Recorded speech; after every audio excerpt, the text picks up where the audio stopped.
Good evening and welcome to the Candidates Forum. My name is Shannon Taylor and I will serve as tonight's moderator. This forum is sponsored by the Delta County League of Women Voters and the American Association of University Women. The League of Women Voters is a nonpartisan organization that does not support or oppose any political party or candidate. The forum is in two segments. The first segment will feature the candidates for the Delta County Clerk and Register of Deeds. After a short 5-minute break, we will host the Delta County Commissioner candidates for the contested race only. The specific rules for the candidates are as follows. The candidates will make a 1-minute opening statement, followed by responses to audience questions. The responses are also 1 minute. It will be a rotating response order. A beep will sound when the 60 seconds are up, and the timer in the front row will also hold up a red card when your time has elapsed. Then the question will go on to the next candidate. The forum will end with each candidate giving a 1-minute closing statement. During this forum, candidates are asked to respond only to the questions asked by the moderator. Please be respectful of other candidates. However, candidates are free to address any appropriate issue during opening and closing remarks. Audience members are free to submit as many questions as they would like. As many questions as time permits will be read and answered.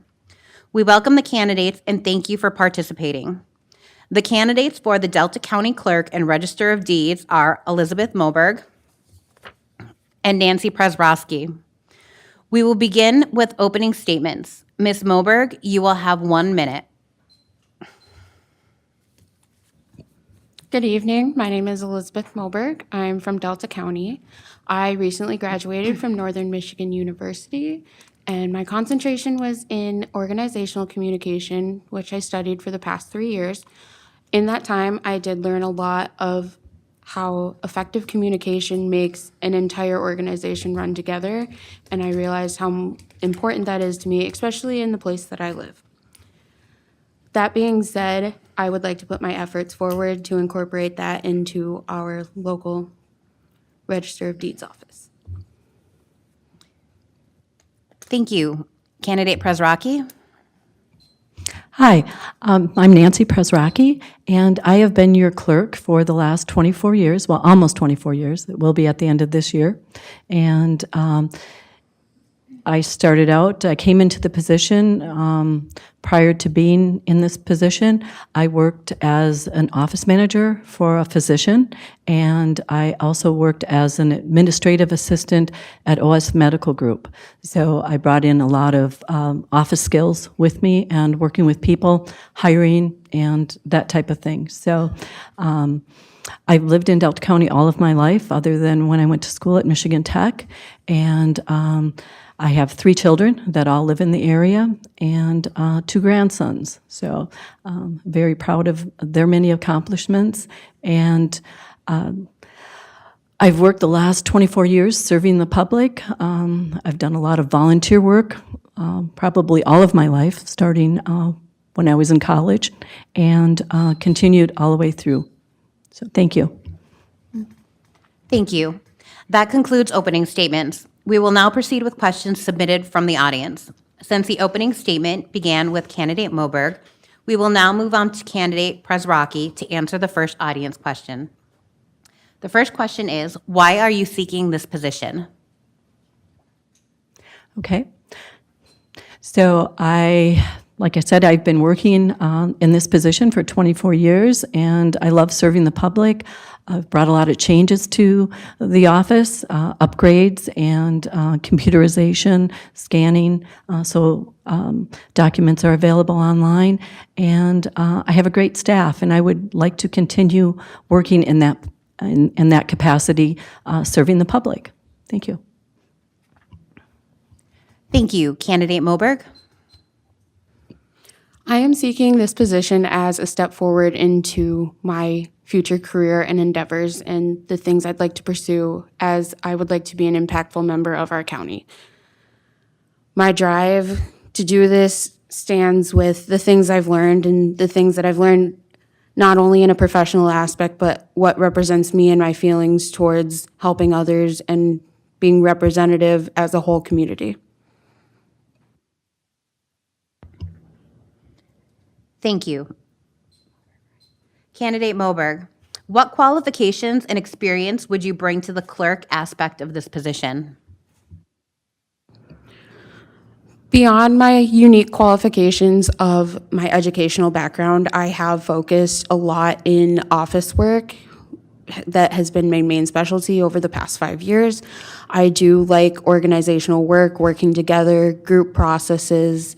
That has been my main focus, as in the last semester of my college journey, I created a group within our department to unify the department as a whole. That was my first step forward into realizing what I would like to move forward in my years to come, knowing that my feet are just coming out the door and I have those wishes to offer. Thank you. Candidate Przeworski? Okay, so I've been in this position for 24 years. I've been through many, many boards, many issues that the boards have had, some good, some not as good. And I've also been on committees that have appointed 2 sheriffs and 2 treasurers, and worked on budgets for the last 24 years. I know my office very well. I know the elections. I know the circuit court. We have a lot of changes coming in circuit court, and we've had a lot of changes in elections with Proposal 2 of 2022, brought many, many changes that I've been implementing this year and teaching to our city and township clerks and our election workers.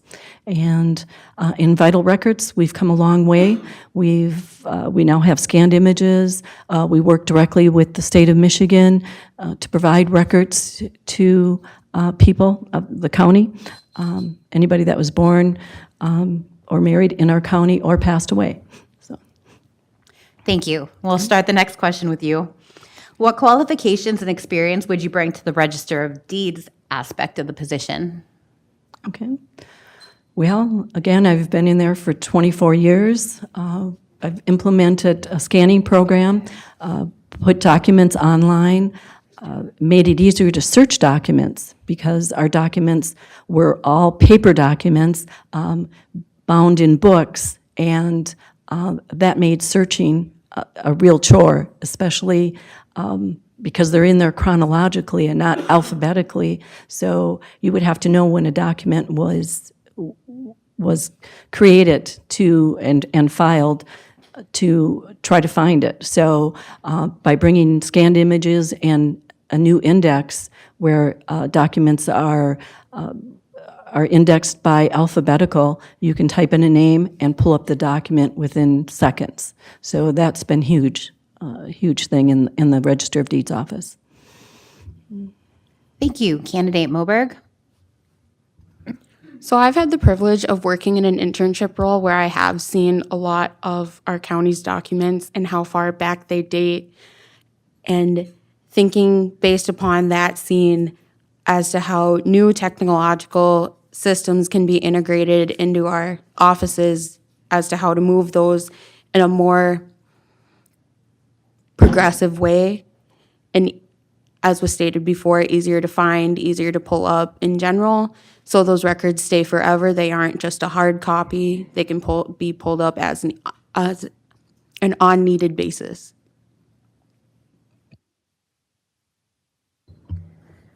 Thank you.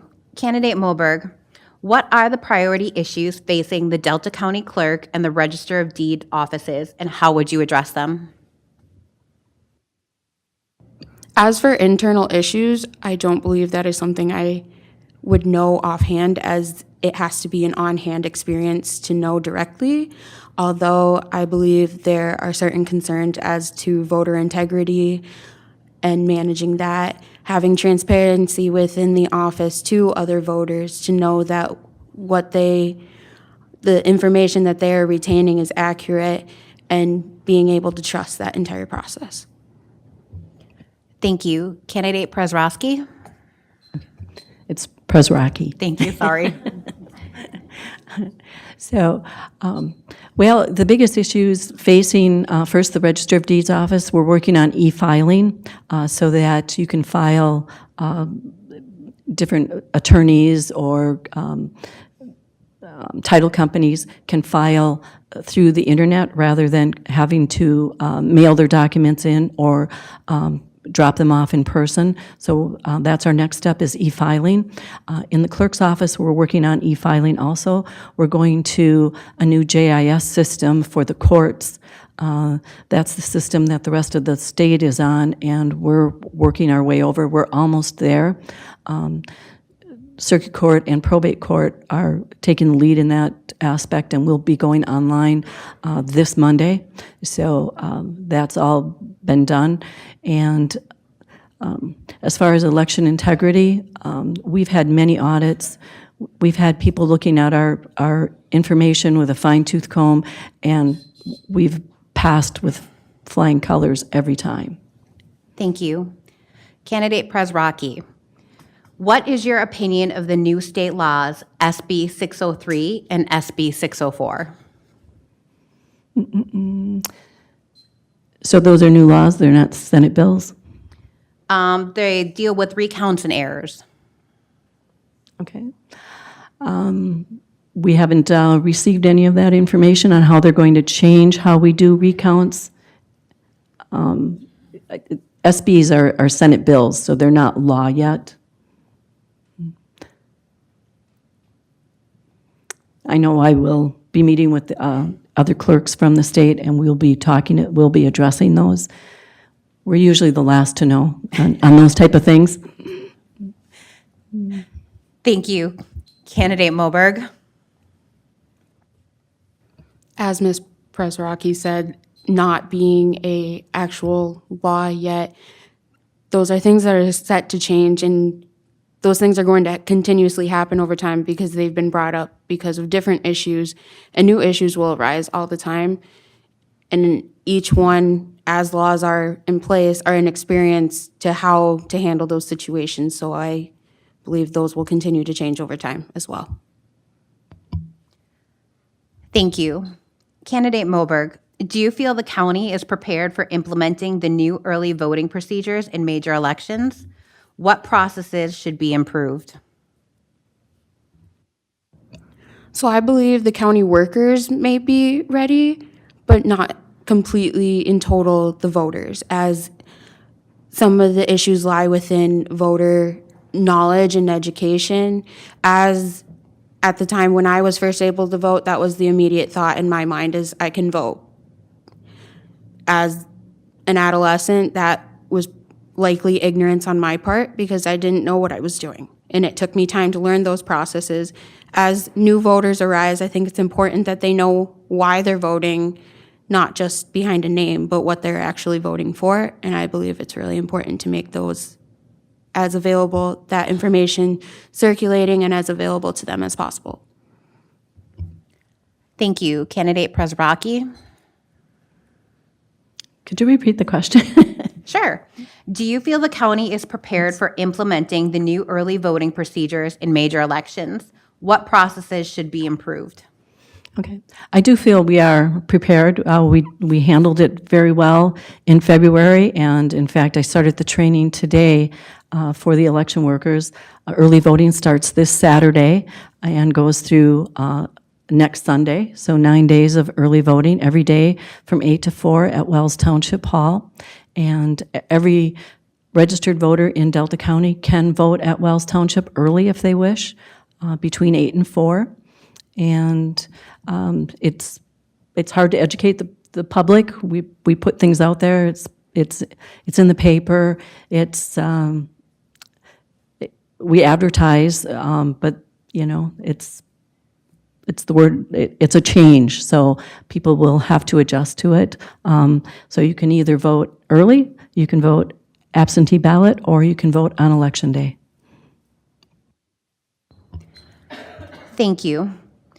Do you feel that any changes or improvements should be made regarding procedures related to absentee ballots?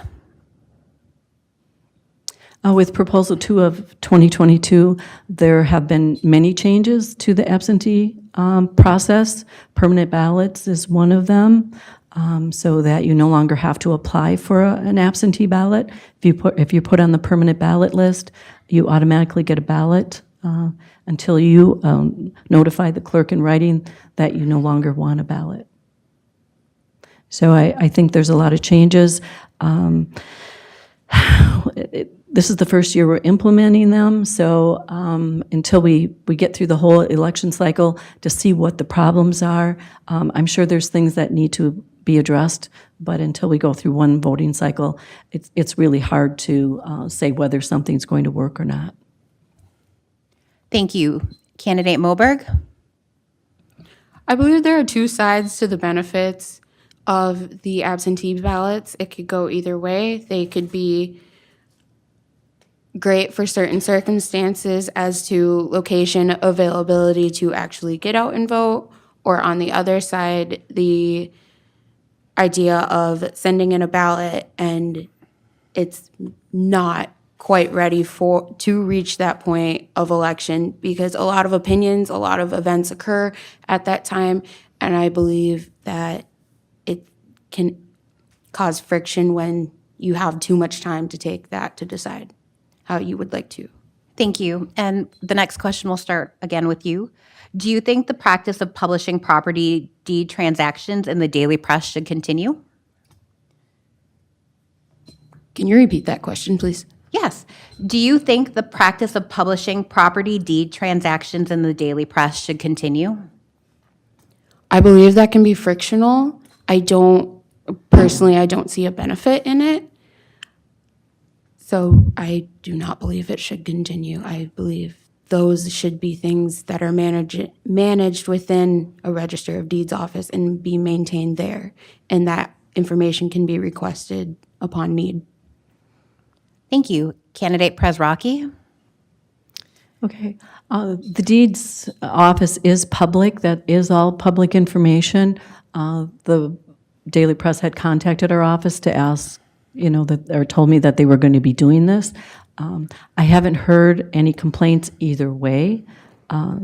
So I haven't had any feedback from the public whatsoever. So I don't know if people feel it shouldn't or should be done. So until I receive some complaints, I guess it's going to continue. Thank you. And this will be our final question for this segment.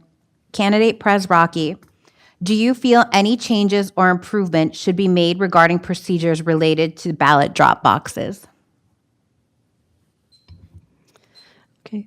There's a lot of rules governing those ballot boxes, drop boxes, again, with Proposal 2 of 2022 and prior legislation. And they're now being secured with video cameras. They have to be attached to the building. So there are some very strict and confining rules to that. So I would say that the rules cover everything that is required of the ballot boxes to make them secure. I think they are very secure at this point. Thank you. Candidate Moberg? I agree. I do believe the ballot boxes are secure. As you mentioned, with such concerns as those laws, things are okay until they're not. Until it becomes an issue, I believe it would be okay. As time goes on, maybe new concerns might arise where that change might need to be made, but at the time, it does seem to be working. Thank you. We have now come to the final minutes of the candidate forum for the primary election for Clerk and Register of Deeds. The candidates will be given 1 minute to make a closing statement. Candidate Moberg, you may begin.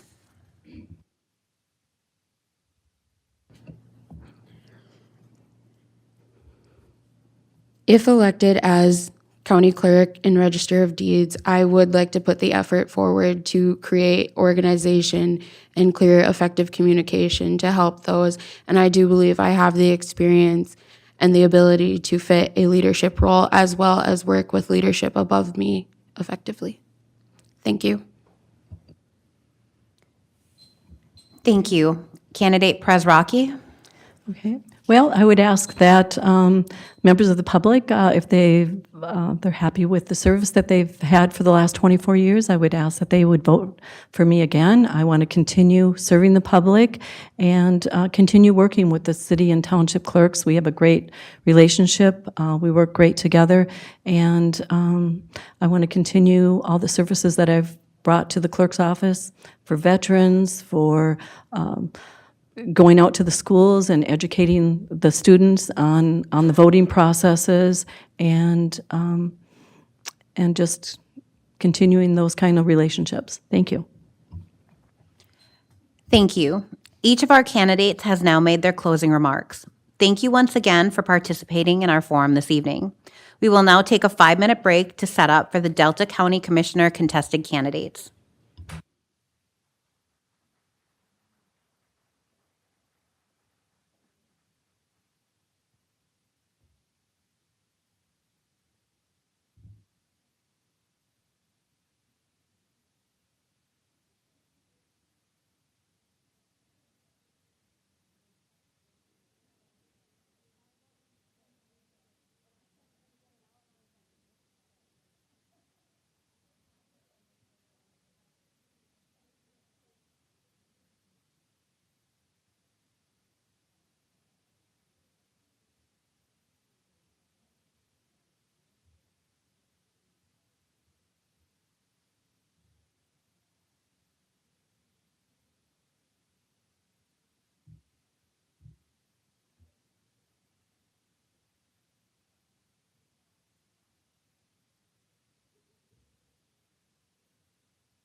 Thank you, and welcome back to the Candidates Forum. My name is Shannon Taylor, and I will serve as tonight's moderator. The forum is sponsored by the Delta County League of Women Voters and the American Association of University Women. The League of Women Voters is a nonpartisan organization that does not support or oppose any political party or candidate.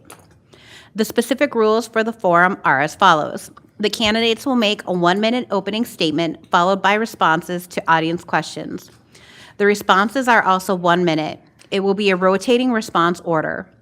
A beep will sound when the 60 seconds are up, and the timer will also hold up a red card when your time has elapsed. Please refer to the timer in the front row. Then the question will go to the next candidate. The forum will end with each candidate giving a 1-minute closing statement.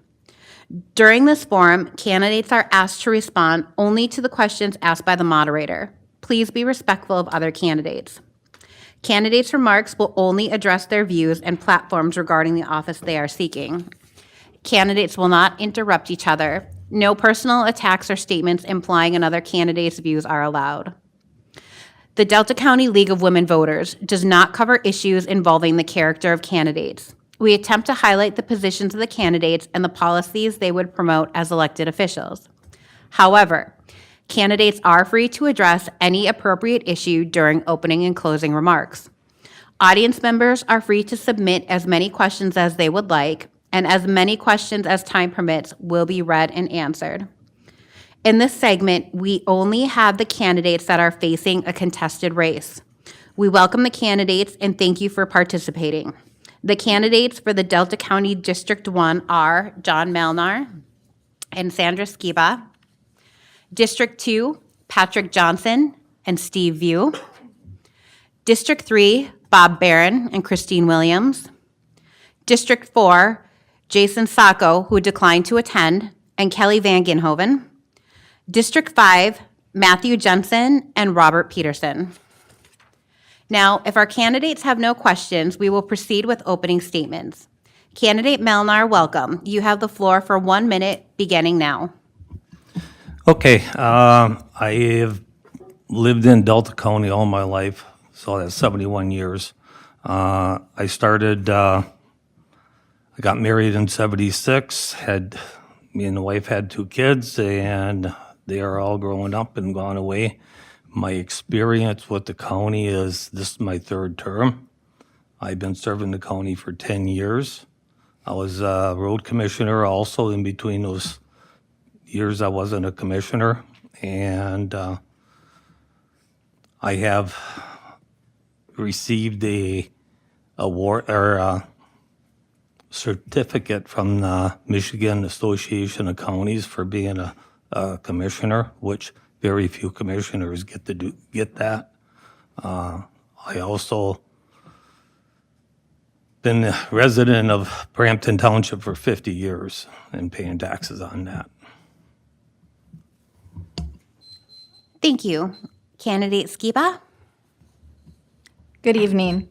My family is originally from the Keweenaw area. My grandfather worked in the copper mines of Calumet. Due to the lack of work, many in my family moved to the Detroit area.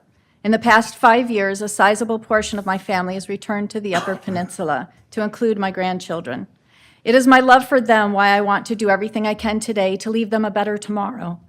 I have a family legacy of fighting for what is right and just, standing up for and protecting our freedoms as Americans. As a retired business owner, my plan was to travel, publish a book, learn yoga, and be the world's best Grammy. However, I've seen how the government can shut us down, shut us up, and place their thumb on many of our liberties. I am running for county commissioner because the people need a voice here in Delta County, and the silent majority will no longer be silent. Thank you. Candidate Johnson? Hi, my name is Patrick Johnson. I was a county commissioner for 8 years before I took a 2-year sabbatical. Originally from the area, went to Gladstone for grade school, high school, went to Bay College for 2 years, went to Northern for 3 years, went to Palmer College of Chiropractic for another 4 years, and then came back to the area because it's a great place to raise a family, and I'd like to keep it that way. During my tenure, we did a lot of great things. We built a jail. We saved $2 million by going to Washington and helping cut red tape with that. We improved the infrastructure of the parks. We made a great ordinance for wind and solar. And I look forward to developing more products for Delta County and helping us expand our economy. Thank you. Candidate View. Thanks for having me here today. It's always nervous talking in front of a crowd until I get going, and then it's hard to shut me up. But my name is Steve View, a lifelong resident of Delta County. My wife and I raised 3 children in the community and built a business that we continue to run in the county for the past 30 years. Presently work for the Gladstone School as a bus driver. I'm a skilled mediator with 25 years of volunteering back to the community, a member of the American Legion, Sons of American Legion Post 71, president of the Delta County Landlord Association, a charter member of the Delta County Coin Club, and I have a couple of bullet points. I am your commissioner now. I have always been ready to assist anyone at any juncture. Will not make decisions based on emotions. We've had a lot of emotions lately. Stick up for what is proper, not who I like. And that includes my wife. Oops. See, boy, you can't get much done in a minute.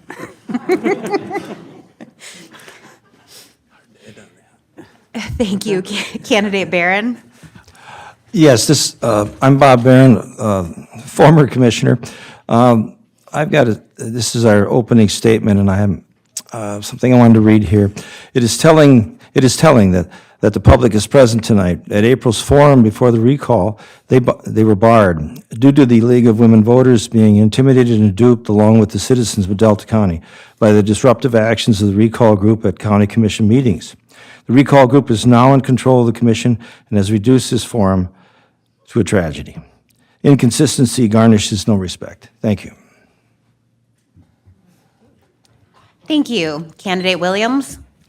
Hi, thank you so much for having me this evening. I appreciate this forum. I am originally from Washington State, but I left Washington State in 1995, and I came to Michigan Tech for graduate study. And when I came to Michigan Tech, I arrived on November 24th, 1995, and it was an absolute snowstorm.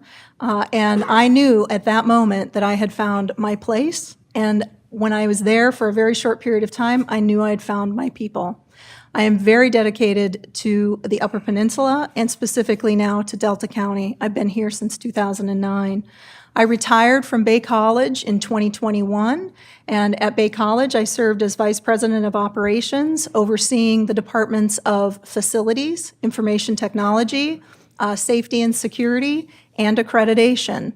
And I think my time at Bay College and the experiences that I gained there would slide very nicely into the county commission seat because those are the same types of departments. Thank you.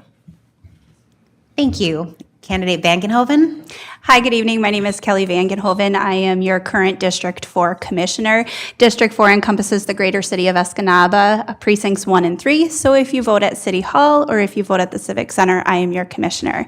Over the last 64 days, I've thoroughly enjoyed being your Commissioner. We've gotten a lot of work done. We've collaborated well with administration, and I look forward to the next 4 years and being able to do that. I am newly retired, so being a Commissioner is my only job, and I am a new empty nester, so I can give 100% to the job of County Commissioner, and I look forward to answering your questions tonight. Thank you. Candidate Jensen. Thank you. First off, thank you to the League of Women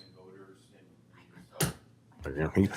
Thank you, first off, to the League of Women Voters and to Ms. Taylor being our moderator this evening. I'm currently the District 5 County Commissioner. Previously, I'd served as the Wells Township Supervisor. I had obviously an intimate time with working with budgets, conflict resolution, and implementing new policies and procedures. Prior to that, I retired from the U.S. Army after 23 years. I'm currently a small business owner and very active in our community.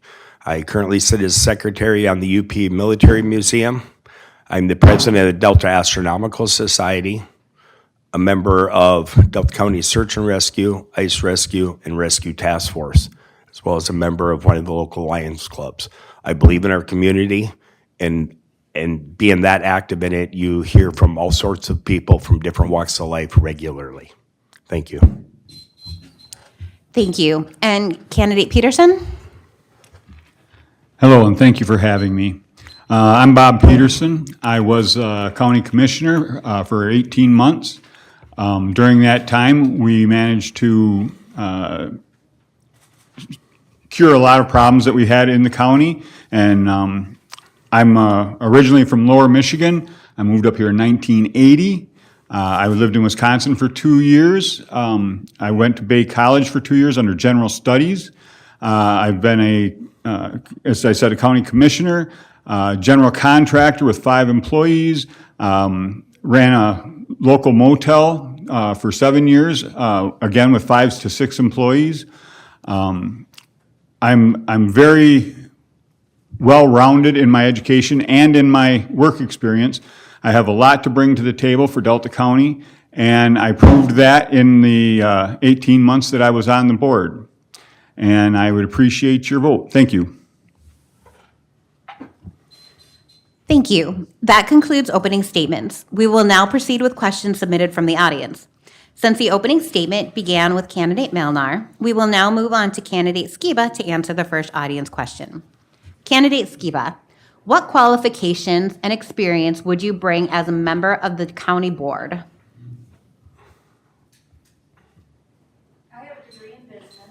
I have a degree in business, certified in private security investigations and firearms.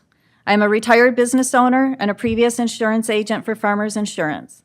And prior to that, I had a career as a property management supervisor with a national property management company. I traveled across the country renovating, restaffing, and releasing apartment communities. I have experience in public relations, working through and in stressful situations with calm integrity. I have sat on boards through Community Action Agency in the early 2000s. I've served as president of the PTA and sat on the board at my church. I've served as a volunteer leader, fundraiser coordinator, coach, youth group, scout troop, and den leader.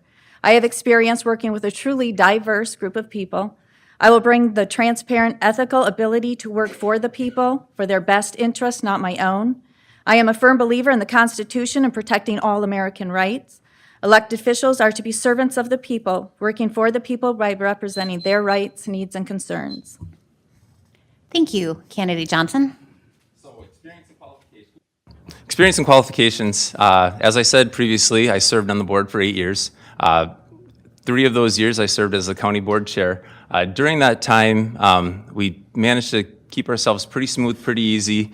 A lot of things got done. As I previously stated, we saved the county $2 million in building the jail.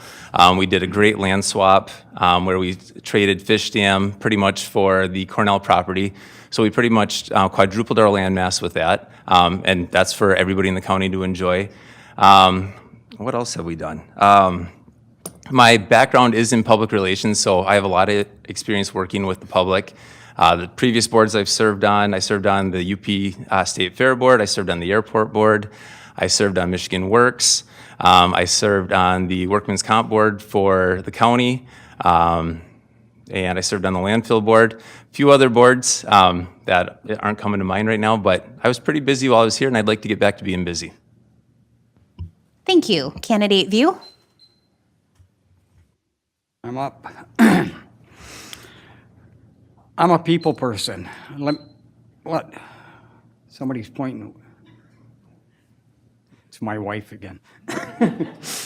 I have a lot of life experience in the community. As a business owner, I understand the importance of careful budgeting and fiscal responsibility. You lose your business if you're not. It's the same thing in the county. As a mediator, I strive to guide disputes towards successful, constructive resolutions. As a resident, I refuse to accept mediocrity and always aim for excellence. Anyone that knows me knows how I push for issues until we get things settled. As your current representative, I am devoted to understanding and addressing your concerns with care and diligence.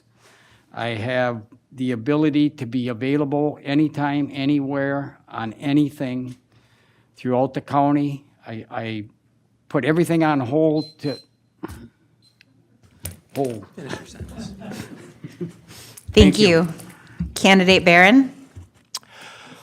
Well, I've served in this community for a lot of years. I was a Bay College trustee for 31 years.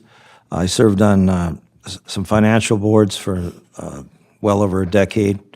I have a lot of experience in finance, and when I was on the Bay Board, I served in every officer position on the board multiple times, and different committees. Also, I served as a commissioner here for 41 months, and would like to continue doing that, get back into doing that, as we had a lot of things that were rolling, and I'd like to bring a level head to what takes place at the county level. As Commissioner Moyle, when we worked together, he used to call me the Rock, because I wouldn't get upset with the disruptions that were taking place at our meetings in the audience, because they were working from an emotional status, not from a reasonable status.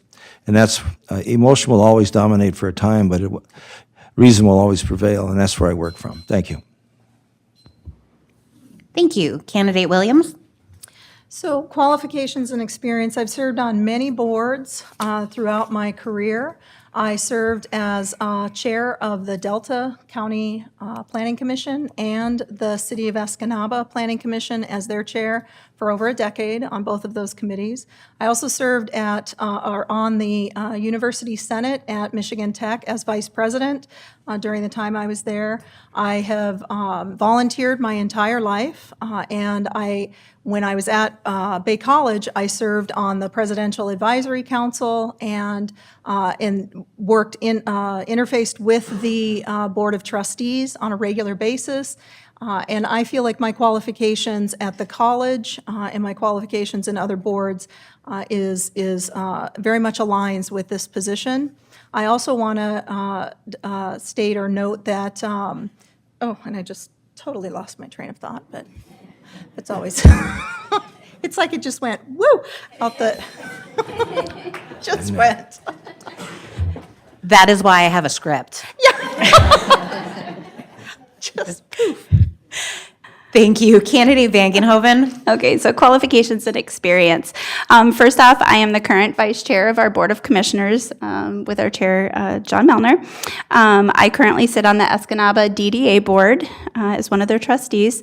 I am the past chair of the Delta County Democratic Party. I'm a member of the Escanaba Planning Commission.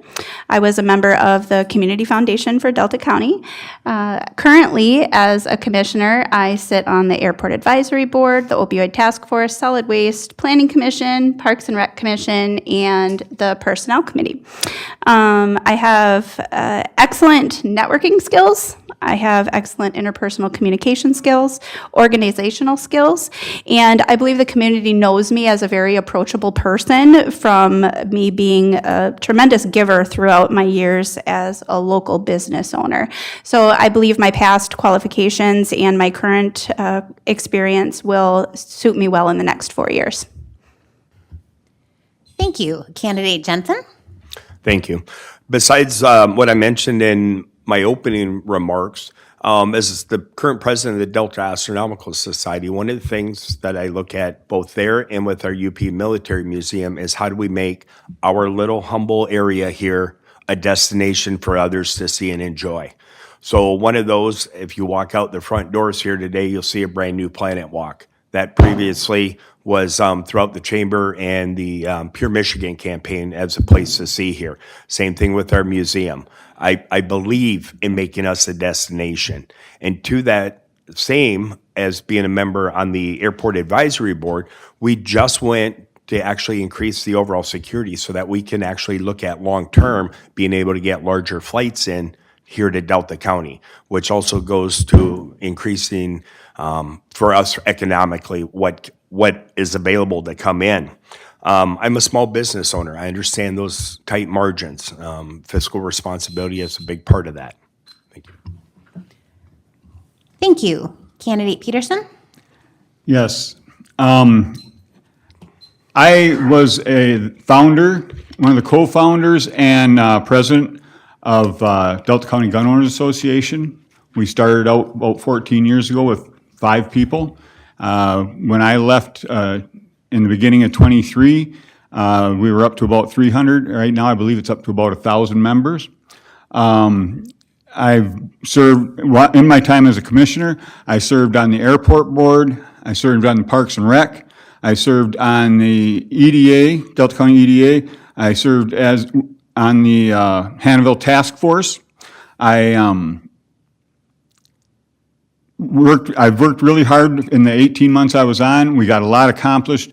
We saved the airport from trouble. We've upgraded our parks and, upgraded our parks to add what's going to be a new picnic area out at Fuller and a new section of Pioneer Trail Park that's going to have electricity. Thank you. Thank you. Candidate Melnar? I started at Riverside. I was a service manager for 20 years.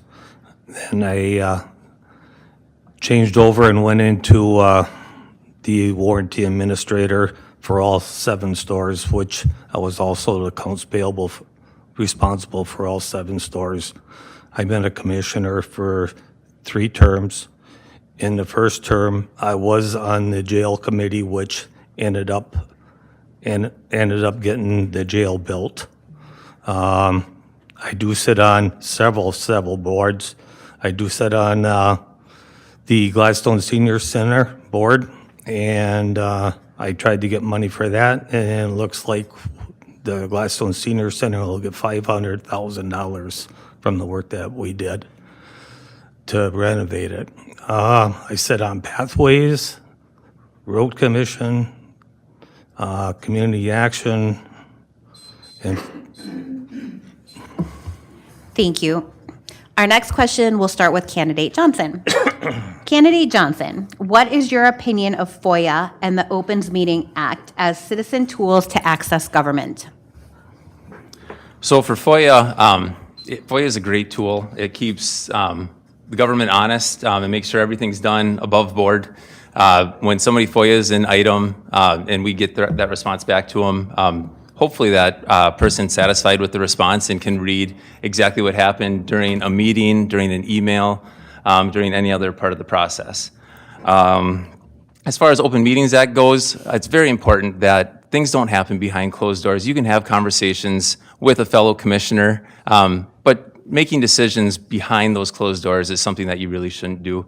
And it's very important that we do have that open communication.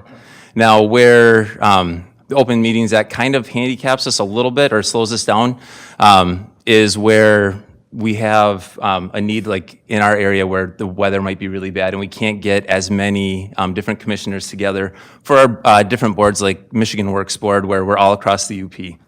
In those cases, the Open Meetings Act hurts us because you need to have a quorum present. You can't do video. Thank you. Thank you. Candidate View?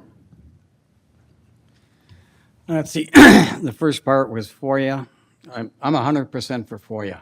The only thing I don't like is sometimes when things get controversial, there's a lot of delays in the people getting the FOIAs, and there's a lot of hoops they got to go through, and I'm not happy with stuff happening like that.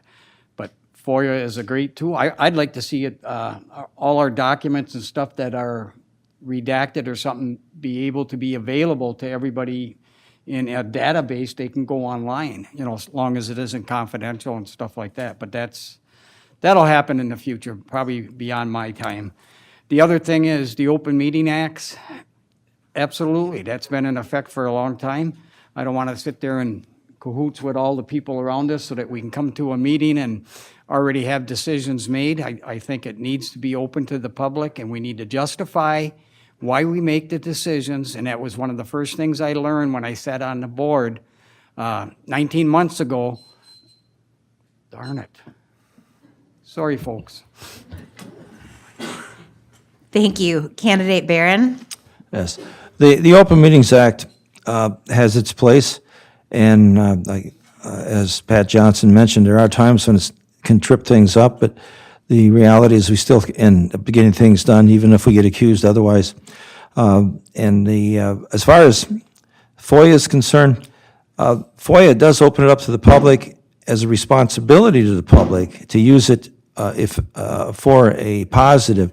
We saw last year that the FOIAs that the county received, the administration increased fourfold, somewhere around the 40 to 60 mark to somewhere close to 240. It was basically used as a weapon to try to find something to justify the attack on the board at that time. So you always have pros and cons, and they can be both abused generally by the public more than by the elected officials. We're governed by those. So that's where I look upon those, and that the responsibilities of the citizens to be able to do what's right. Thank you. Candidate Williams?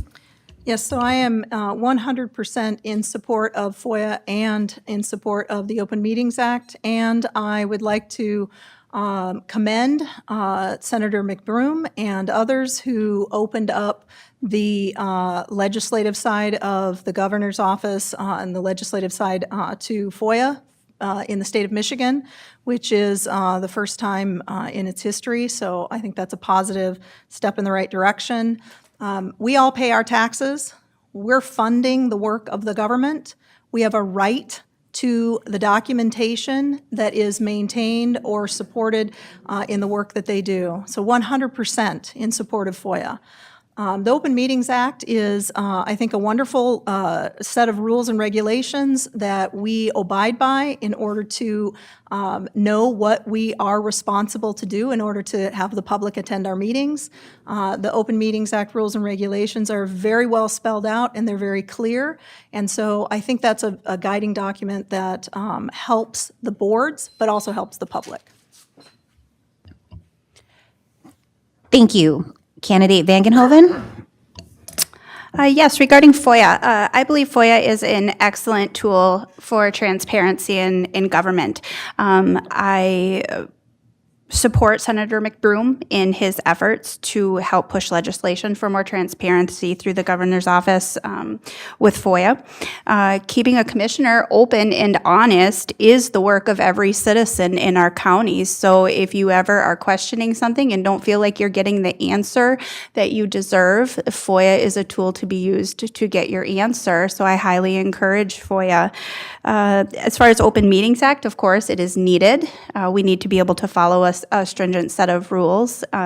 And reading and researching the Open Meetings Act, I think, would be a great thing for everybody to study on a Monday night if you don't have anything going on, just so that the public is informed. Because it's one thing for the commission to be informed and your government to be informed, but it's more important that you are informed. So I would highly encourage all the citizenry of Delta to read the Open Meeting Act. Thank you. Candidate Jensen? I'm actually very much a supporter of both. First off, with FOIA, if you're doing what you're supposed to be doing and the public feels like they're being informed, there's less likely that they're going to have to file for a FOIA request. It's only when they don't feel that they're getting the information that they need that they're going to file for those in some cases. As far as the Open Meeting Act goes, and I understand where some feel it could hamstring you in other places, I don't feel that way. And part of what's spelled out for the Open Meeting Act is one of the things that's called is in public light. And that's so that there's not the perception or the actuality of your elected officials doing stuff behind closed doors. That doesn't even have to be actual. It's even perceived that that's happening. So there are a few select circumstances when things can happen behind closed doors, but those are very, very specific and very well defined. So yes, going forward, it's one of those. Should there ever be an Open Meeting Act violation? No, I do not think there should be. Thank you. Candidate Peterson? Well, what else can be said? Everything's been covered pretty much, but I am, again, in favor of the Open Meetings Act and FOIA. It's important, as they've said, that the citizenry knows what we're doing and how we're doing it. And part of that is helped out with FOIA. And I can tell you about FOIA because I was probably FOIA'd more than anybody else in our board when I was on there, or at least as much. It's a good tool. They're both good tools, and they're both very important. Unfortunately, sometimes they are abused, and like I said, I support both of them, and I will, when I get back on as a commissioner, I will follow them closely. Thank you. Thank you. Candidate Melnar? Yes, I am 100% for FOIA, and it keeps our governments honest and can't hide anything. Senator McBroom did a great job on getting the governor and everything else included on the FOIA. That's about all. You've heard everything from Thank you. Candidate Skiba? I am 100% for FOIA and for the Open Meetings Act. There's not a whole lot that I could say that wouldn't be reiterating what everyone here has said. I believe that we all seem to be in agreement on this. It is a great option for the people. It gives them a tool to make sure our government is very transparent regarding the FOIA and the Open Meetings Act. Again, I feel that it's very valuable. Thank you. Thank you. Our next question will start with Candidate View. Candidate View, how do you think the parks are running? Would you make any changes in the future? At this point, I think the parks are running fine. We just took them over this year. We got a great park manager. We hired a park crew. We're expanding at OB Fuller Park, what they call a pavilion for day use people and a pathway to the lake for people. I also believe that everyone teamed up together to do a good job once the Conservation District gave it back to us. I've been out to both places. I'm very happy with the policy the board has made in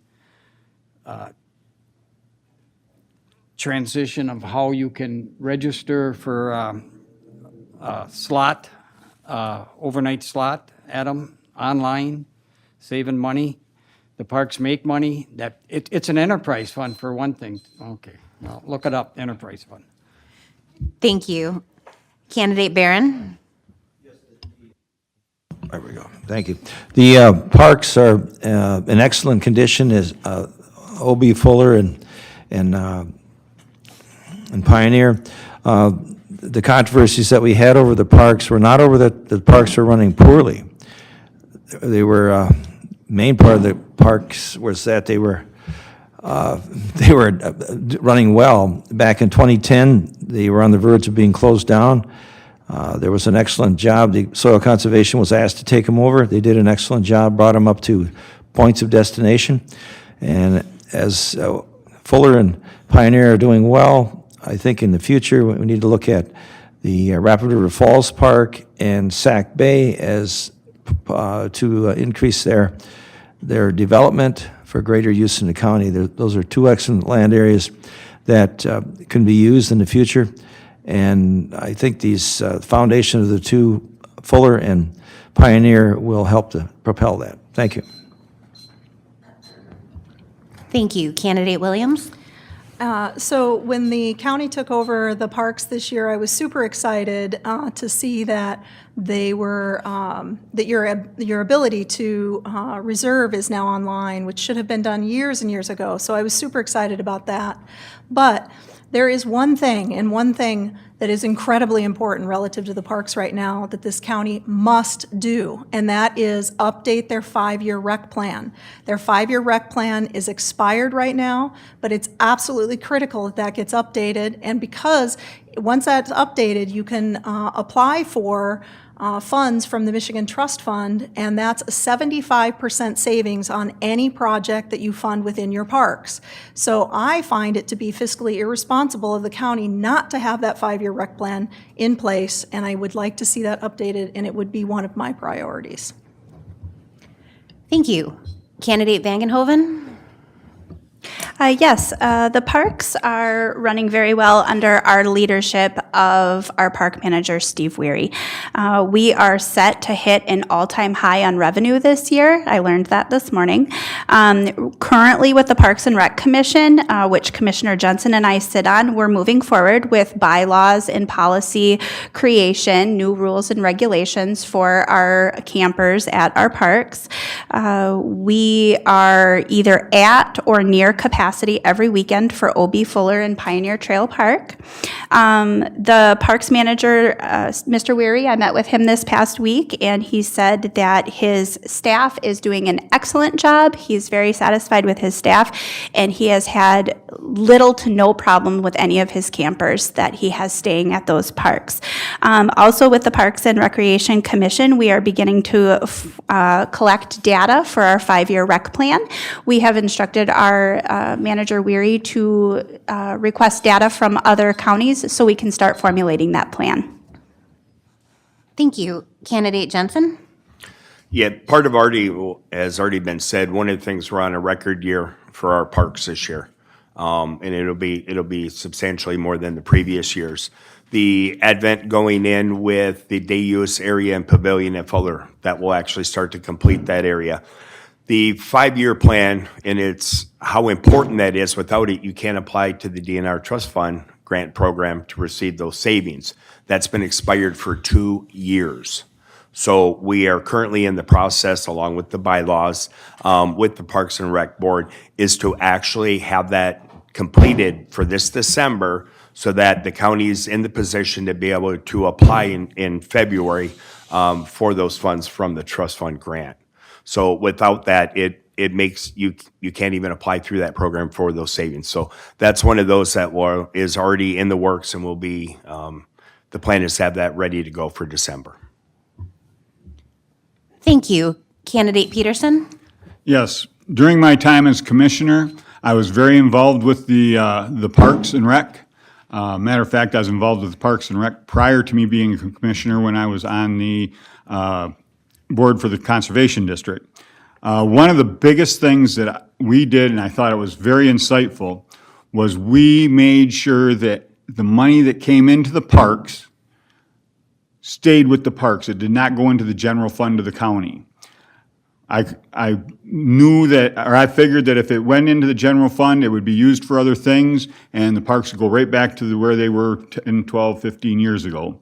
I was set on with our board to bring the conservation or the parks and forest back into the county's purview, and I think we did an excellent job of that. And as far as looking ahead into the future, I would like to see us do some more things with the parks as far as Pioneer and Fuller and Sac Bay and Rapid River Falls. Thank you. Thank you. Candidate Melnar? Yeah, our parks are doing very well right now with that day use going in, and the people, all the citizens of Delta County can go to that park and have their own little walkway to the beach and everything else. So O.B. Fuller's a really, really good place. Pioneer's been filled up. I go through there every once in a while. We still have Sac Bay, and right now, with all the fishermen down in Fairbanks, it's just crowded. There's campers in people's yards and everything else. So the way that's going right now, I'd really like to see something happen at Sac Bay. I've talked to the head of the DNR for Region 1, which is, and talked to her about it. And we're supposed to have a meeting down there and go down and kick around and see what we can do. Right now. Thank you. Candidate Skiba? The parks are in good shape concerning the management of the parks. I would like to see further efforts towards providing more overnight camping or cabins in the county parks that can facilitate this without disturbing the surrounding neighborhoods. I do believe the county residents should always have access to all the county parks. We have beautiful county parks. I understand that they've come a long way in the past 10 years or so, and I'm very excited to see where we can take them from here to the next 10 years.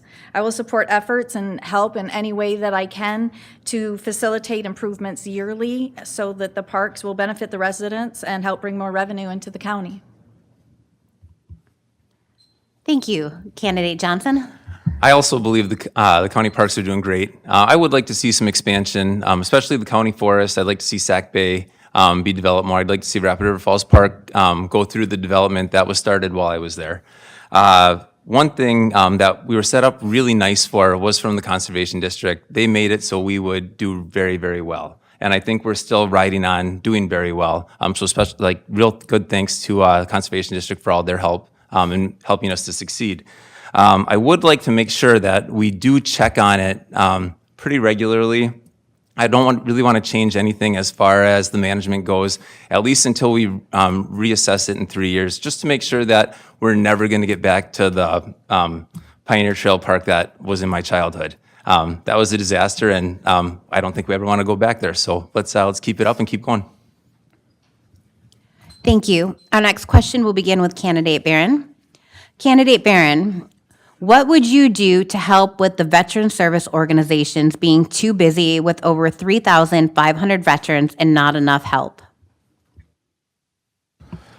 Well, when I was on the board earlier this year, we did put forth a proposal for a millage this fall to help get another officer in there.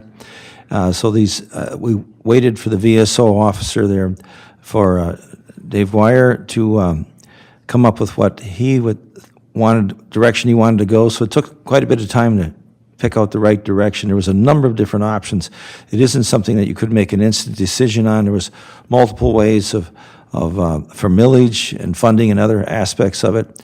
So this is going to go before the voters here in November, and the voters of this county will decide which direction they want to go in this. Thank you. Thank you. Candidate Williams? I will definitely support the millage. I will support the veterans financially by supporting the millage. But I also would use my skill set as a volunteer and as an organizer of volunteers to help them organize a group that could assist them until they get additional funding. I've worked with veterans groups in the past doing highway cleanup, and I know that they want to help and there is help to be had, but it's organizing and it's taking the time to organize. And when you're already too busy and you can't make ends meet, that's the last thing you want to take on. So I would actually be the kind of person that would get in there and help to organize a group that could then help to volunteer their services until they get additional funding. Thank you. Candidate Vangenhoven? Yes, regarding the Veterans Service Office, when I ran in 2022, it had been 8 years that Dave Xavier, as our VSO, had been left to fend for himself. That, to me, was a travesty. I strongly believe that I am going to promote and advocate for this millage and do all that I can to ensure that if that office needs help in the future, when they reach out, we are going to respond. We also have to, as a commission and a county, formulate a plan B in the event the millage does not pass. What are we going to do for that Veterans Service Office in the event it does not go through? We can't just say, oh, we hope it happens, and then when it doesn't, Dave is back by himself again. So that will be a top priority for me as well. Thank you. Thank you. Candidate Jensen? Thank you. First off, as a military retiree and veteran, I said prior to the recall election that was one of my first priorities, and that was to form the Veteran Advisory Council. Coming up at our next board meeting, the appointment for those 30-day notices for those individuals will be coming out. So that will be available for those veterans to apply for the Veterans Advisory Council. That's number one.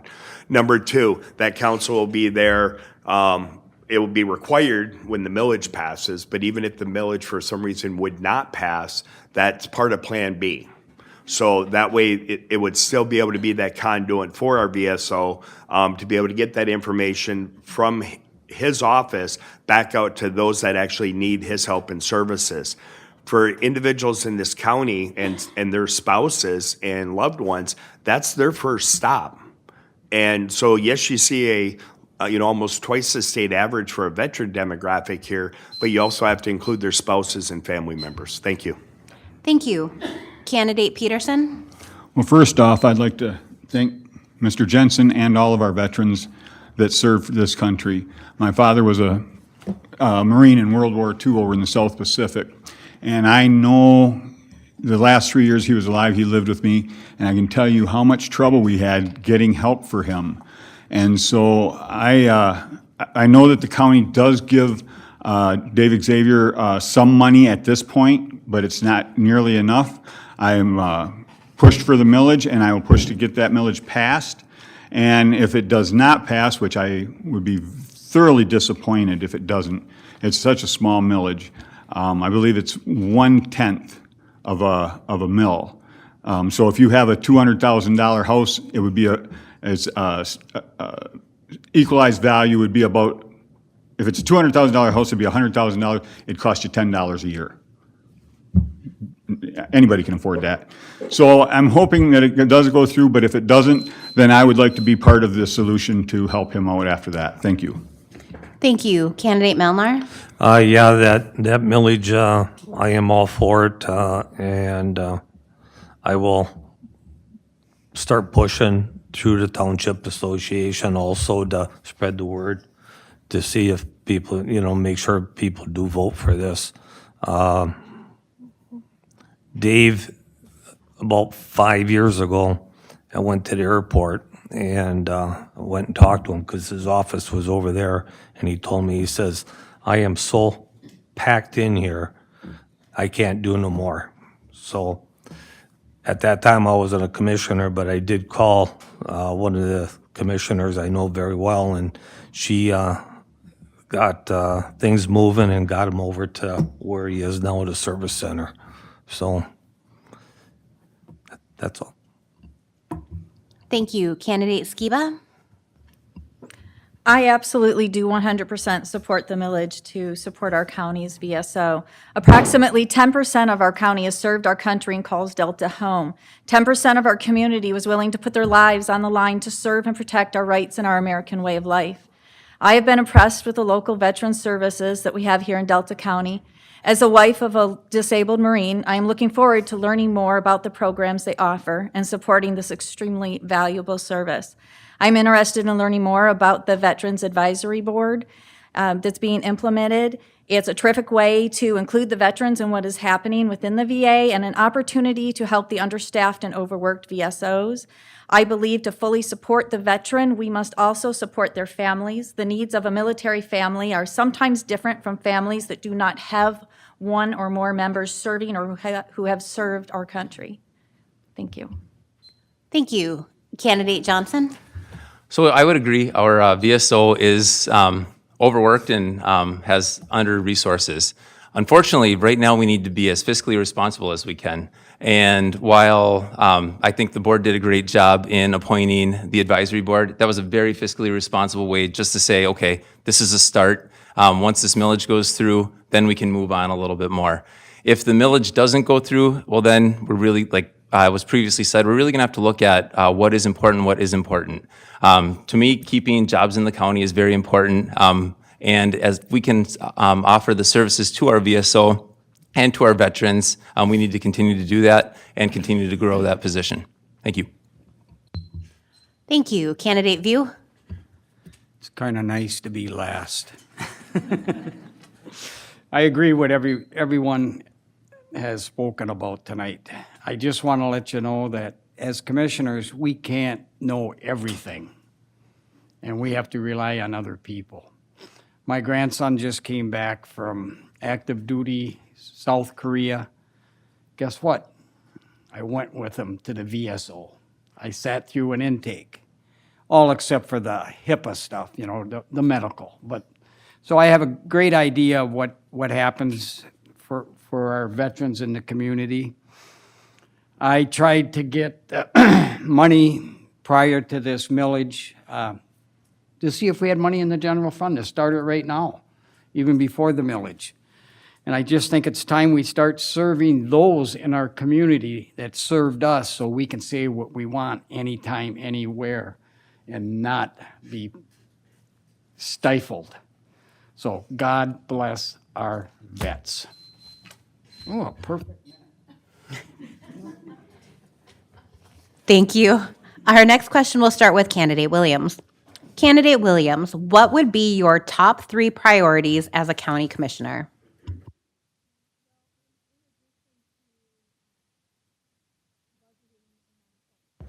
Sorry, thank you. In addition to the budgeting and policy requirements of a county commissioner, and I've already stated one of my priorities, which would be to ensure that the 5-year rec plan is up to date and implemented so that 75% savings can occur on all projects within our parks. I would also I would like to address the housing issue that we have in Delta County. From census data, I've seen that we have about 4,000 properties that are unoccupied right now. I'd like to see those properties renovated and available for housing, but we have to understand better what our issues are relative to housing. And so I would engage the townships with the Delta County Master Plan, which needs to be updated, and figure out what that housing issue is. Thank you. Candidate Vankenhoven? My top 3 priorities right now, of course, would be making sure our budget is balanced. We're working on the budget currently. And second of all, expanding our tax base. Through the expansion of our tourism. Commissioner Jensen and I are on the same page with, our expanding our tourist base so that we can generate more revenue for our county. And then my third thing would be our mental health and drug issues within the county, which I currently sit on our opioid task force. And I believe that if we can get the drug issues under control, we can spend more money on mental health access, and we can alleviate a lot of costs that are coming into our jail and our court system. Thank you. Candidate Jensen? So the first one would be to finish what I've already started, and that's the part with the Veterans Advisory Council, and then moving forward to the consolidation that will take place when the millage passes, with several other programs that are already out there for the veterans here in the county. One of the other ones is well within our Park and Rec program. Is to get our 5-year plan done. I mean, that's not an option. That's not even being fiscally responsible, not having that done. And as Williams said, that the savings that we have going into that and what we are able to do are huge. The other one is to actually look at our county force and be able to utilize that openly and publicly. But the biggest part is we need that rec plan. Why? Because yes, it's open to the public, but unless you have a 4-wheel drive vehicle, the road is not sufficient to get any other vehicles down. So before we can do anything in there, we need to be able to build a road in there. So those are the 2 right off the top. The third one is currently working on our budget, how we can best take care of our county employees and be fiscally responsible. Thank you. Candidate Peterson? My 3 top priorities, I would guess, were same priorities that I was working on as a commissioner. One is housing. Being a real estate agent, I know probably as much or more than anybody about how bad our housing is here. We have people that want to come to this area, and there is no place. I have worked for years with some people trying to find them a place to buy. So housing is a big issue. Another big issue is I was on the EDA and the Hannahville Task Force, and we need our tourism trade here, but we need some industry. We need some career-type jobs to move into this area. And we can't sit and wait for them to come to us and say, hey, do you have a place for us? We have to go to them. We have to do some research, go to them and say, hey, we have a place for you here. Please come and check out our county. The Parks and Rec the Parks and Rec. They're doing really well right now, and I just want to keep that moving forward too. Thank you. Thank you. Candidate Melnar? Yeah, our budget is my top priority. Our administrator had meetings with our department heads one-on-one, and just over half of them want extra help because they are so under on their help. We do need to figure out how to get our departments more help right now. Second thing would be our veterans. We really got to get this millage passed and help our veterans out. It's tremendous how many vets we have in Delta County, and we got to get that going. So that would be a second thing on the list. Third thing would be probably, I sit on the Pathways Board and our mental health, and it is just unbelievable how. Thank you. Candidate Skiba? Although I believe that a balanced budget is absolutely important, my top 3 priorities, the budget I just assumed was a given to keep a balanced budget. Top 3 priorities is energy independence for Delta County. While today's energy situation is genuinely concerning, I'm concerned about what we're leaving behind for the future of Delta County. I'm not saying I have the answers, but what I'm saying is that it's important and we must work together diligently to find an answer. Homelessness and the housing crisis. But to go along with this, investigating the participation of Delta County and the Upper Peninsula with the program of Michigan Prisoner Reentry Initiative and sex offenders, a sex offender transition program. I think that we need to know why and question why we have affordable, safe housing for them, but not for all of Delta County, and for all the residents. And the third is continuing the efforts to make Delta County a year-long destination for tourists and a suitable place to open a new business and a safe environment to raise your family. Thank you. Candidate Johnson? So as a county commissioner, the number one thing to keep the county running is the budget and the policies that run the county. Without that, we don't have a county, and we go bankrupt. So it's very important to be fiscally responsible. We're not allowed to carry a negative balance. If that happens, our auditors freak out.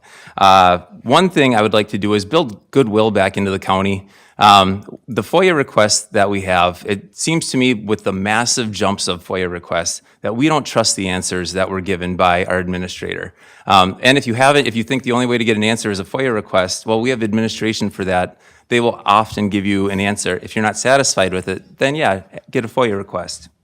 One thing I'd like to see expanded is internet and telecommuting for everybody.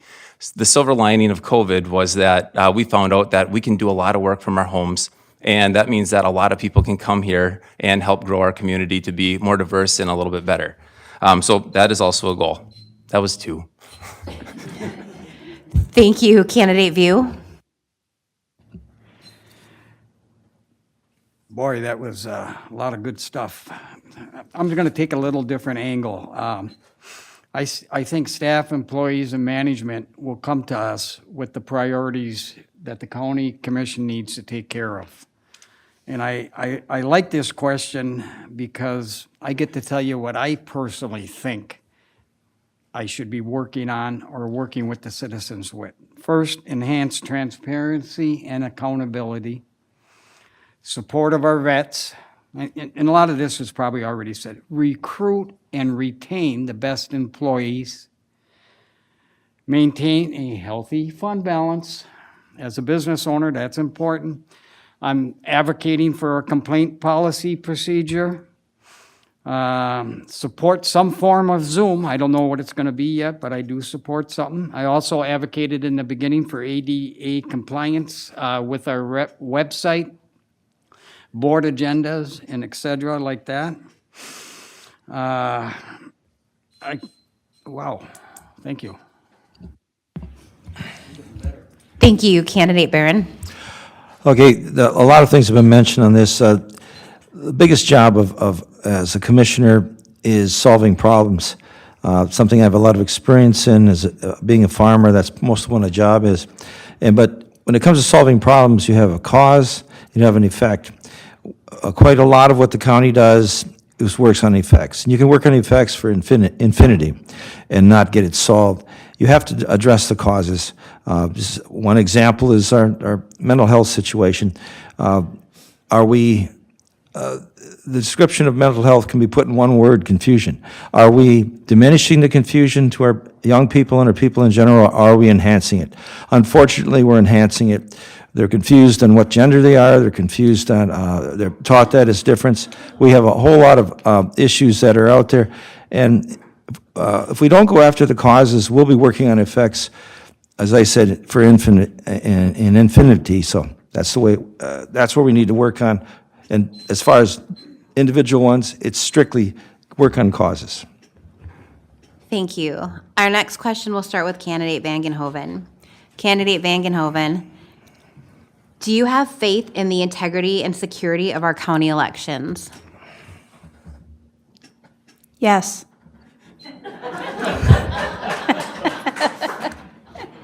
Yes, I do. Our county clerk, Nancy Pizaraki, does a phenomenal job. She thoroughly trains her staff. We have excellent poll workers. We have poll watchers. We have, she has proven that our tabulators are 100% accurate. There's no doubt. There's no doubt. Yes. My answer is yes. Thank you. Candidate Jensen? Absolutely. And I can say that not just from this position, but having been a township supervisor and see how much training our county clerk does with the township clerks and every step of the process that they go through, not just training, but testing the voting equipment and how much they go through. And if there's even one little blip, that machine's gone and it's replaced. So, and then to actually see a hand recount over a portion of it and the numbers come out the same, it definitely should give everybody the confidence and that ability that our elections here are 100% on. Thank you. Candidate Peterson? We'll make this short and sweet. Yes, I do trust the integrity of Delta County's election system. Thank you. Thank you. Candidate Melnar? Yes. It's been proven and proven again, so our elections are right on. Thank you. Candidate Skiba? Yes, I believe in the election integrity here in Delta County. During the primary, it was actually proven to me how much we can trust our townships and during the elections because the voter in front of me, something happened. And the machine went down and they had to open up the machine, take out the ballots. I sat there, I watched the whole process. The ladies discussed things with me. They explained it to me of exactly what was going on, and I felt very comfortable that they were even able to handle a issue that came up during that time. I absolutely do believe that our elections are good with integrity. Thank you. Candidate Johnson? Yeah, no new answers here. The elections are very secure in Delta County. I think our clerk does a fantastic job. And there are safeguards in place, even if she didn't do a fantastic job. We do have audits to take place, and we've done great on audits, and our clerk hasn't had a complaint. So, yeah, we do terrific. So keep going. Thank you. Candidate View? Well, I got elected, I believe it was right. Well,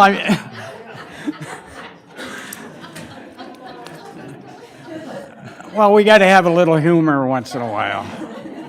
The biggest thing is, I paid attention what was happening over the last year with this recall. And I read the articles, I've read the reports, I've talked to Nancy, I've talked to other people that work at election polls and stuff like that. What comes in, 100 comes in, 100 comes out. However they do it, I'm not familiar with it, but everything basically balanced out. What more can you ask for?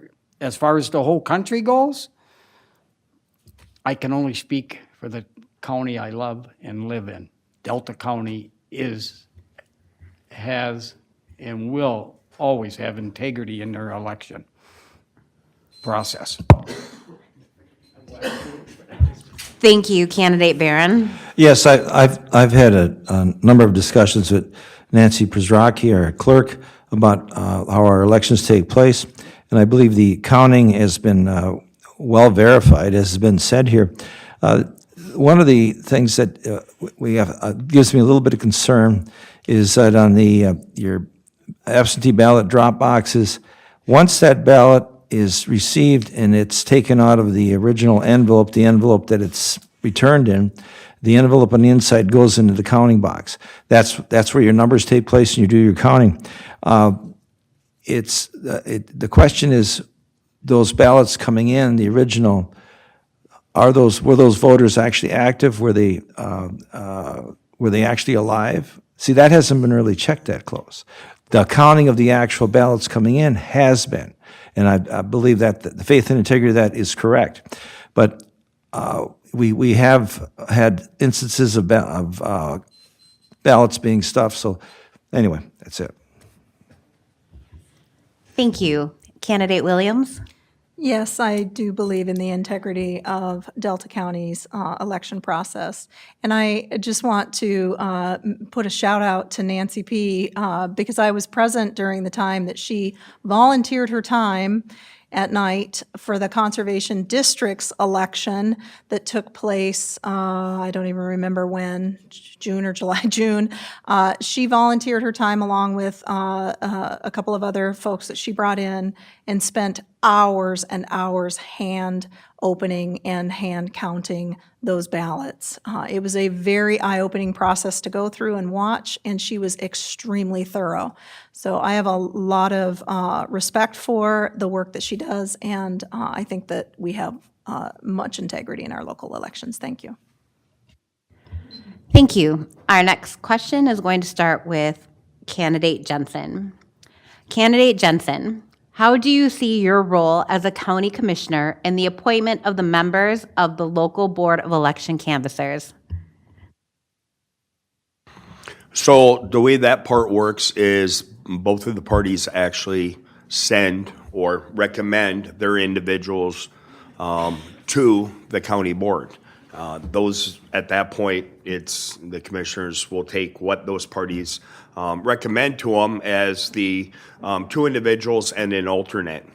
Outside of that, there is no other real role for the commissioners at that point as far as accepting those. Now, if it's in the case of an individual resigning, then it's up to the county clerk to actually appoint somebody for the remainder of that term until that next term ends, and then, of course, then that's going to go ahead and the party will reappoint new individuals to come forward to the Board of Commissioners for approval.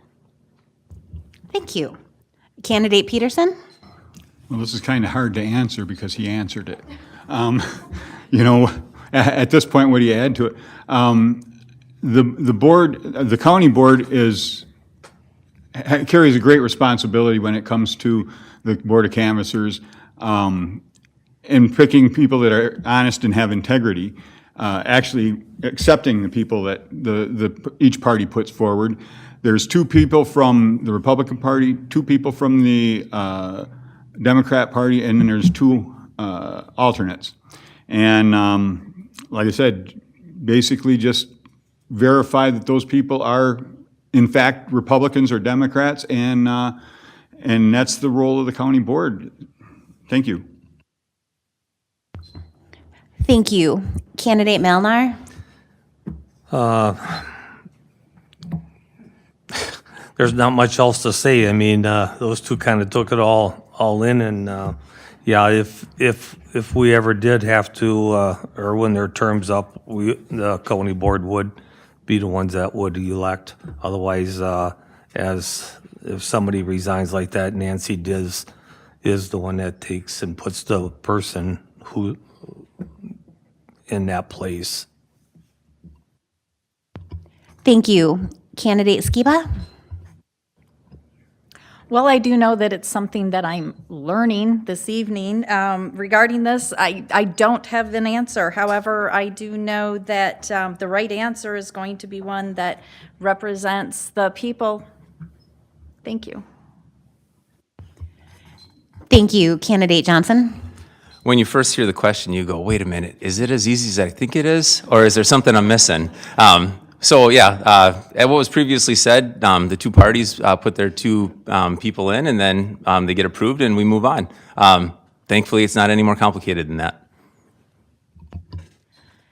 Thank you, Candidate View. I wish I could have a replay of what everyone said, but let me tell you, I knew nothing about the Board of Canvassers, that there would have been issues there outside of the recall election. I've heard about the Board of Canvassers after every election, or something in the paper or something about it, that it was certified a certain days later. Now that I may have an opportunity to pick someone, I will follow the rules and regulations that are put forward for a commissioner to pick. And if it's the recommendations of each party that come forward, and that's customary to just do a blanket policy and accept them, I will do that. But in the meantime, I am an independent thinker, and when I see the names, if we have an opportunity, I'll ask out in the community their ideas and what they think of these people, and that's about it. Thank you. Thank you, Candidate Barron. Well, as far as the Board of Commissioners, as has been stated here, it's an excellent example of the multiple boards and committees that the county board appoints to. And it's like all the rest of them. Generally speaking, candidates are recommended, the best qualified candidates for the positions. The board appoints those, and then acts accordingly as it goes forward. If you have a situation, then you have to go back and revisit it. But it's a standard procedure to do that, and those are people that volunteer to be in those positions and need to be treated with respect. And that includes all the boards of the county that made the appointments, and that's something that the community needs to hold very highly. Otherwise, we don't get the volunteers. Thank you, Candidate Williams. I would just agree with everybody on this question. It's an interesting question because there really is only one answer, and there's rules and regulations that are put in place for how the process is to take place. Those have been articulated several times, and I would just agree that the board appoints. The clerk appoints if there's resignations, and it's just the same thing over and over. So I agree with everybody who's already spoken. Thank you, Candidate Vangenhoven. Last but not least, right? So the role as a commissioner and the election of the Board of Canvassers. Okay, it is the responsibility of the commissioners to appoint or remove canvassers. Removal can come from and with proof of malfeasance, misfeasance, nonfeasance of office. They are a public official once they take their oath of office, and they are open to be FOIA'd. So that needs to be remembered. In the event of a resignation, the clerk can appoint. And most recently, our clerk, Pizraki, did appoint a new Republican Board of Canvasser because we are so close to the primary election. So I thank her for doing her due diligence. Thank you. And this will be our final question for the evening. And this will start with Candidate Peterson. Candidate Peterson, what is your vision for the future of the Delta County Airport? Well, when I was on the Board of Commissioners, I was on the airport board also. And a couple of the things that we need to look at, or I'd like to see us look at, is the 1-9, which is the north-south runway. I would like to see us work at trying to get that lengthened out. That's going to require acquiring some properties off the end of the runway and to the side of it. I'd like to see us start up a flying school. There's so many opportunities with the airport out there that can be looked at. It's like an infant right now, I feel, and it can grow and become much more of a part of our community. We had worked on, while I was on the board, several major issues. I know the new board has started working on some issues. And a lot of it is updating. We need to update the hangar. We need to update the equipment. So that's what I see forward. Thank you. Thank you. Candidate Melnar? I just see the board or airport moving forward. We're gonna get bigger, and we got a manager out there that is, he likes to move things forward.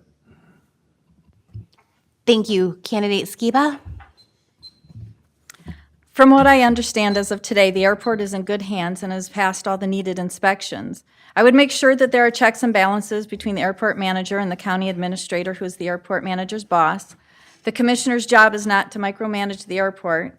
I've never once implied that I have all the answers. On the contrary, I have said that I am attending township meetings and commissioner meetings so I can learn and be prepared. As I have been out talking with people in the communities, I have been known to say that I will not answer on something I am not certain of, that I have the correct answer. I do not have all the answers. However, I do have the motivation and willingness to find out the answers and the ability to learn. Thank you. Thank you. Candidate Johnson? So my vision for the airport is to keep it running. And we do that by program through the Essential Air Service, which the government gets us money from each ticket that goes through, and that money is used to help fund our airport. We become competitive for large airlines like Delta Airline and various other airlines by saying, hey, if you guys come to us, we have this pocket of money that will help us keep our fares low, and we take advantage of that. Right before I left, we wanted to stay competitive and try to attract other airlines so that possibly we don't need EAS anymore, and actually have 2 airlines, maybe 3 airlines. So that would be my goal, is to make it so that we're no longer dependent on just one EAS. Since we're going to keep going for it, and we're going to keep trying to have as many airlines apply for that as possible. But eventually, I'd like to see us to where we can stand on our own. Thank you. Candidate View? I like the airport. I sat on the airport board for approximately a year. I had a lot to learn. I had a lot more to learn. Then I was taken off. But I can tell you one thing, I'm not flying to Germany. See my son, I don't like flying. But I know people, we need to build up the community. When you get businesses, people, families coming into the area, guess what they're gonna need? They want vacations. They're gonna utilize our airport. I had a couple of bad incidences that I didn't like hearing about, where it wasn't the fault of the county. They complained about a plane being late, and it interrupted their whole spring break for the whole family. And they had nothing more they could do but go to Green Bay. And it was beyond our control, but they kind of blamed it on our airport, which I wrote them on nice letters explaining exactly what happened, and thank you. Thank you. Candidate Barron? Well, I'm thankful the airport has gotten through the crisis it had a year ago, or less than a year ago, actually. So and that airport manager, Bob Ranstadler, is going to be able to, he's got a vision for what he wants to do in the future. He just hasn't been able to present it because there were so many things that he had to take care of that were a problem. The airport needs to maintain its 10,000 plus boardings for some of these essential air service and economic revenue coming in. And it's a key item for economic growth of our community, from the business and industrial standpoint, also the tourist standpoint. So the airport is an essential part here, and we need to make sure that it runs well and continues to run well, and that's attractive for people to use it. Thank you. Candidate Williams? Yeah, so I definitely think that our airport is in good hands right now. I think that we're moving in the right direction. No problem.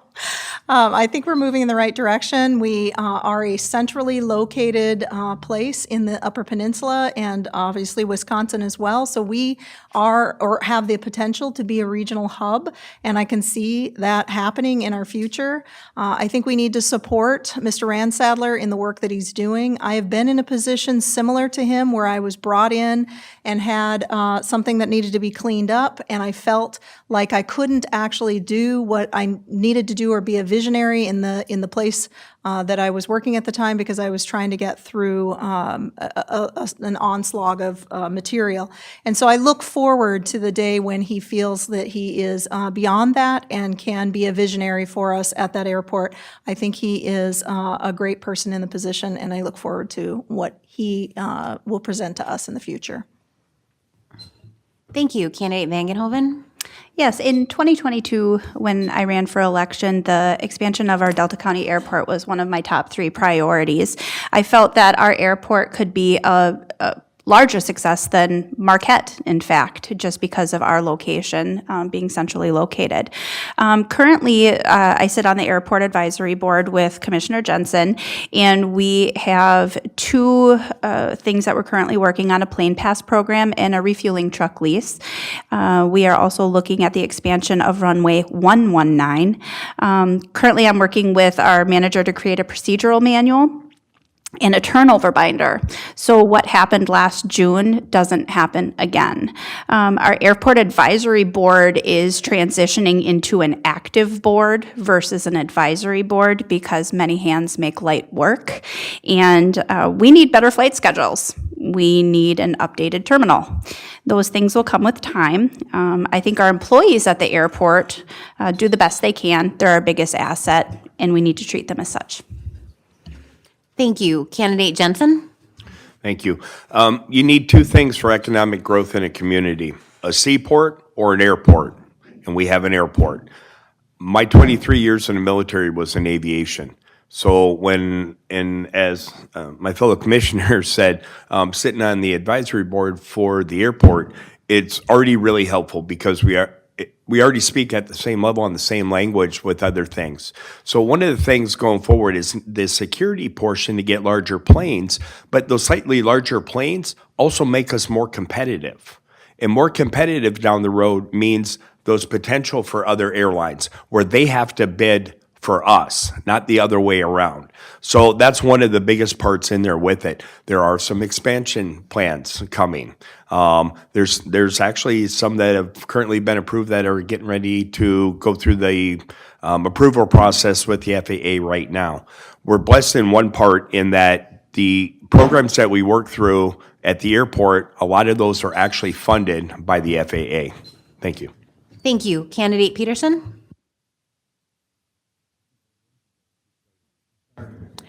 I'm sorry. We're over here. Hence the script. So on that note, we have come to the final minutes of the candidate forum for the primary election for contested county commissioners. The candidates will be given 1 minute to make a closing statement. Candidate Melnar, you can begin. Okay, I think that I am the most experienced. I have 3 years already. I've been on several, I can't even begin to tell you how many boards I've been on. I've been on the commission, road commission also, and I am currently trying to get on the MAC board, which is the Michigan Association of Counties. I would be on their for Region 1, and I would be on their board of directors, and that will take place in September. Thank you. Candidate Skiba? According to what I've heard from the citizens all over Delta County, not just District 1, the people want their commissioner to be someone who, while serving the communities, will also work to unite Delta County and bring back integrity to our local government. I am that someone. Delta County is stronger together, and that is what the people want. All the people of Delta County deserve to be heard, respected, and to be represented. They need someone who will listen and respect them no matter who they are. The people of Delta County need a voice. I am the voice of the people, and I am representing we, the people. Thank you. Candidate Johnson? Yeah, as I previously said, I'd like to thank the League of Women Voters for hosting this. I'd like to thank the audience members for being here. It's nice to have somebody to kind of interact with and bounce ideas and see eyeballs back and forth. And I also like to thank YouTube, the people on YouTube that are taking the time to watch this. Lastly, I'd like to thank the constituents that we will be representing for them getting out and participating in our great democratic experiment. That's all I have. Thank you. Thank you. Candidate View? I got a minute, so give me a second.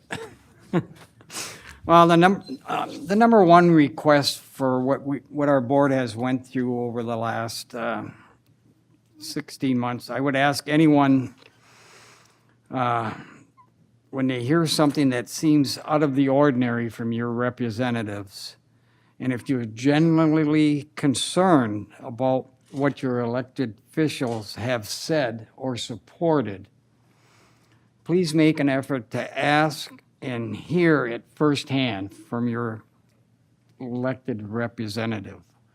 I think that'll stop a lot of confusion and earn a lot of trust with the citizens and our board and your elected officials. And I'm talking for whoever gets on the board and all the citizens watching. That's what you need to do. So, in any case, I am a Republican, proud to pursue, I have a hard time with, pursue conservative values. Thank you for letting me have the opportunity again. Thank you. Candidate Barron?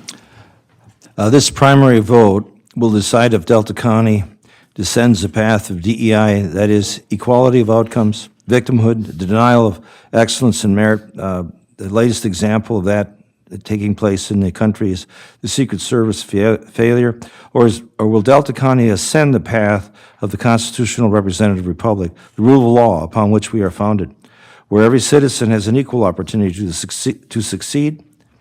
The choice couldn't be more clear. Please vote. It is up to us to keep or lose our community now and in the future. Thank you. Thank you. Candidate Williams? Thank you. As a fiscal conservative, I want to guarantee to everyone who is listening and everyone who is going to be voting that I will ensure government transparency and I will ensure fiscal accountability.